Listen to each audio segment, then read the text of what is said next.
That's right, we're doing another rant video. You know what? In fact, we're gonna get really serious on this one. So, I've been talking a lot lately about freelancing. There's a website that I'm not the biggest fan of, but we need to talk about it because I can understand why people use it, but I think we have to get into it a little bit. So, let's talk about Fiverr. Let's get this rant going. Hey everybody, this is Roberto Blake helping you create something awesome today. Welcome back to the channel. If you're new to the channel, my name is Roberto Blake. I'm a creative entrepreneur, I'm a public speaker. I came from a background in graphic design and photography, so I worked a lot as a freelancer. In fact, it's actually how I helped pay my way through school. So today, I want to talk to you about Fiverr and whether or not I think it's a good idea for you as a freelancer. I'm gonna speak both to the freelancers here in the US where I live, but I'm also going to take on the perspective of the people I've talked to in the international community who are using Fiverr.com. But also because I'm an entrepreneur, I'm going to talk about the perspective of somebody who pays for an online service. And I'm also gonna talk about the other methods that you can use as a freelancer to make money if you decide that Fiverr.com is not for you. Fiverr is not a sponsor of this video, nor are any of its competitors, and I'm also not selling you a course right now, so let's get into it. First, I think we have to answer, well, what is Fiverr.com for those of you not familiar? It is a freelancing website. It's actually one of the biggest, if not the biggest, freelance marketplace on the planet right now, and it's spelled Fiverr, F-I-V-E-R-R. Why is it called Fiverr? Well, it starts with the idea that you can get services for at least $5, starting at $5. So that's the value proposition, low price leader. It's important for you to know that people can charge more than $5 for their services. It's not that you get anything you want in the world for $5. You can find people who are charging more for that, but $5 is the thing that attracts people from a marketing perspective. You also need to understand the revenue share split. For every $5, the company takes $1. So as a freelancer, your margin is 80%. That means that if you charge $50 for a service, guess what? Fiverr gets $10 for facilitating that and giving you a platform to access that customer. So that's important for you to understand. You are giving up 20% of any money that you charge for and that you earn when you use this platform. Now, if you're familiar with me at all, you know that I like really great margins. I like keeping as much of my money as possible, but 20% honestly isn't that bad. If you're a YouTuber, on the gross of the ad revenue, it's a 55-45 split with 55% going to the YouTube creator, 45% going to the platform. When people sign up to join as a member of your channel, you get 70%, YouTube takes 30%. The same thing for YouTube Super Chat donations. YouTube takes 30%, you get 70%. So a 20% split for freelancers isn't that bad, but I still think it's important to talk about. If you use your own website, you keep all of the money, minus any PayPal fees or Stripe fees, but those things usually are going to be less than 2%, so I kind of like keeping all that money. The problem is that maybe you're not capable of driving traffic to your own website. Maybe you don't have the ability to market yourself. And that's something that I understand, which is why a lot of people use these freelancing sites. Now me, I mostly hire people that are in my network that I know, or if I need freelancers, I go to upwork.com and I get freelancers. So I'll talk a little bit about what it's like to hire somebody from one of these websites. And by the way, just so we're clear, I've used Fiverr.com. I've used it under an alias to do experiments to see what would happen, because since people kind of know that I've done rants about Fiverr before, I didn't want that to skew the outcome or the results that I was gonna get. And what I wanna do is I'm not gonna throw anybody under the bus. I'm not even throwing Fiverr under the bus here. I'm just telling you my perspective on this. And I really feel like it's hit or miss. I feel like it's rolling the dice. I feel like it's a little bit of Russian roulette. But in any experience with hiring somebody, there's some implied risk.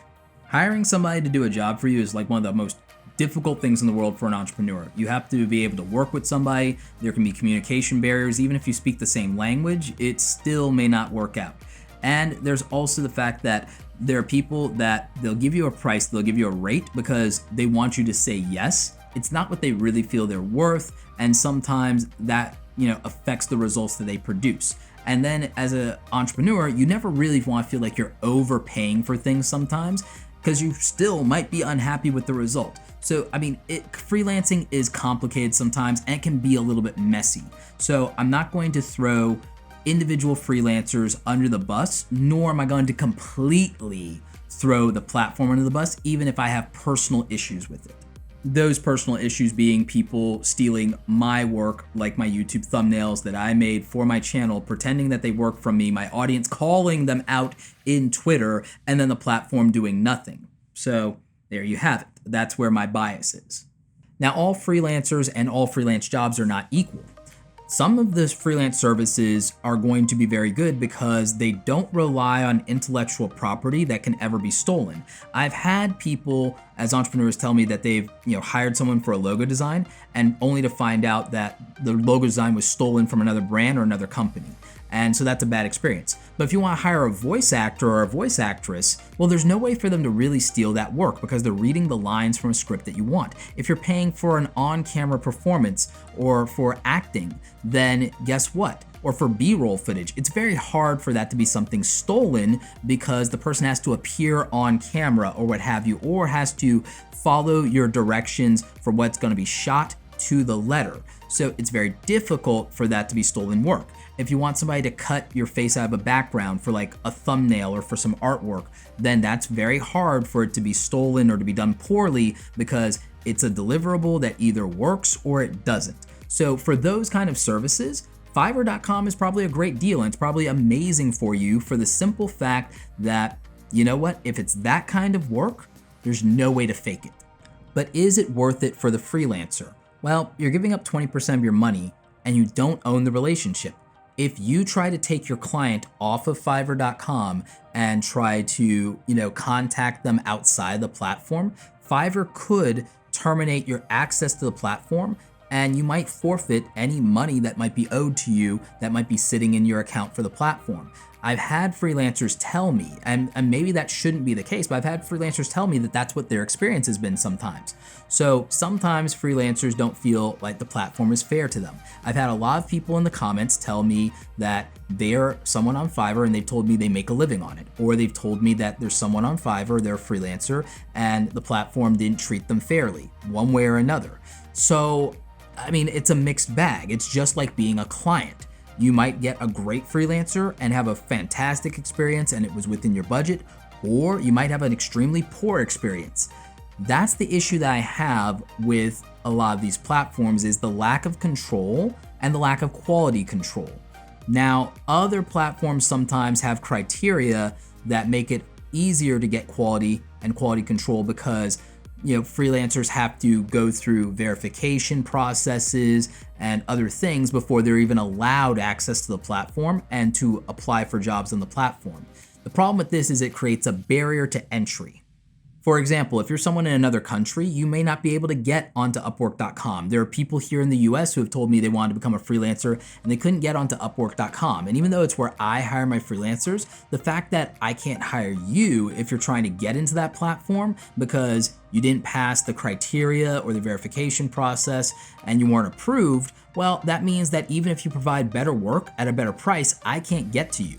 And if you're not, in a place where you're savvy enough to market yourself, which is why I make the videos on this channel so that you can market yourself and have opportunities, whatever you're trying to do, then, that's a challenge too, because you're not getting to people who have a demand for your service. So Fiverr is the most accessible freelancing platform. It's the easiest one for somebody to just jump on and start making money.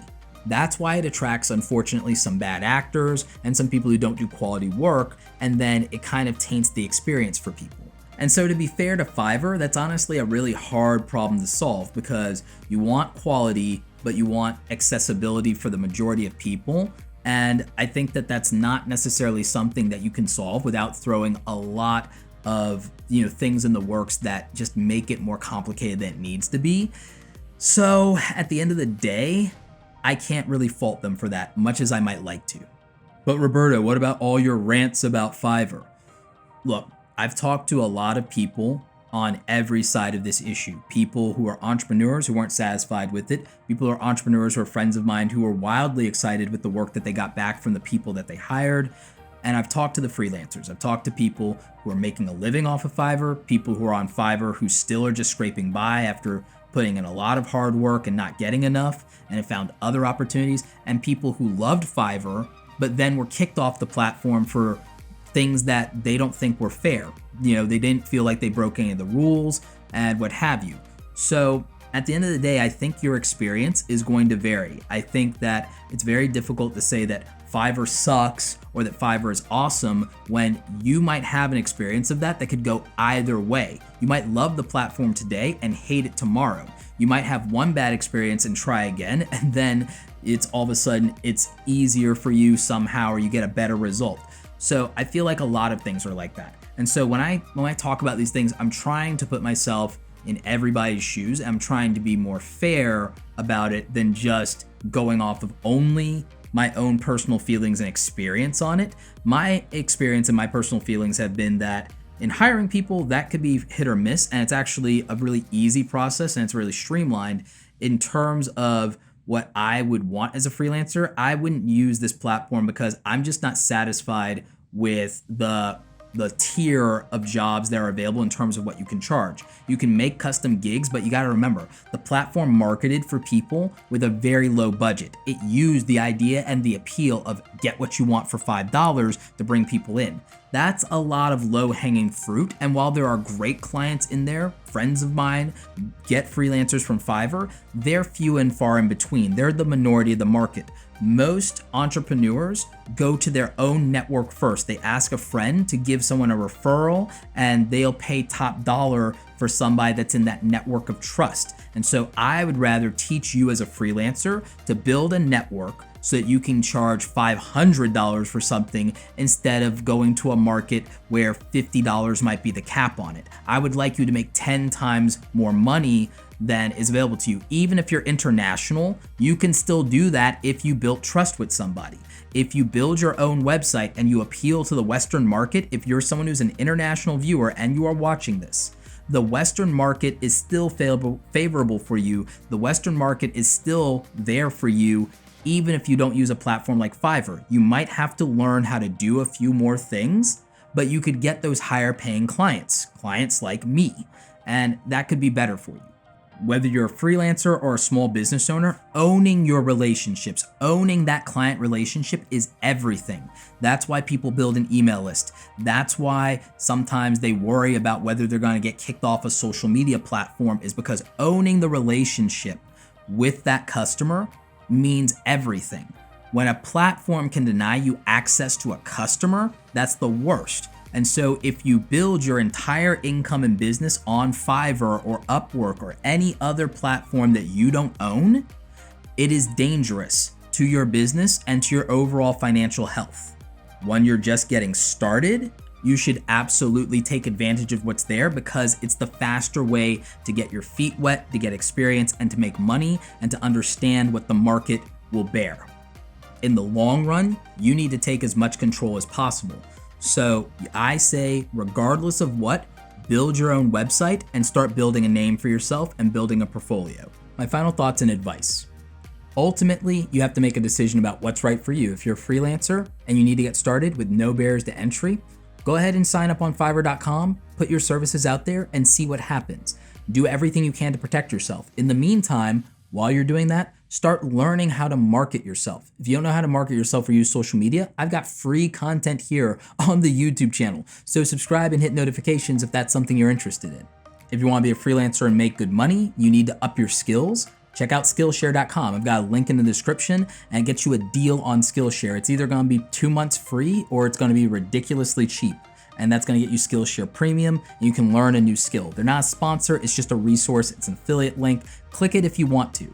If you want to build your own website, I've got a discount link for Bluehost.com if you want to build your own WordPress website and you want to be able to market yourself now or later, then you can do that so that you're not beholden to a platform. We're seeing every day that platforms can kick off whoever they want.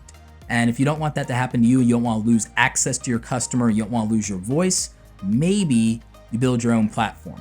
Just saying. Anyway, guys, that's it for me, and whether Fiverr is worth it for freelancing, I think you have to decide whether or not you can take the 20% hit of your money And I think that's okay because it's money you wouldn't have made anyway.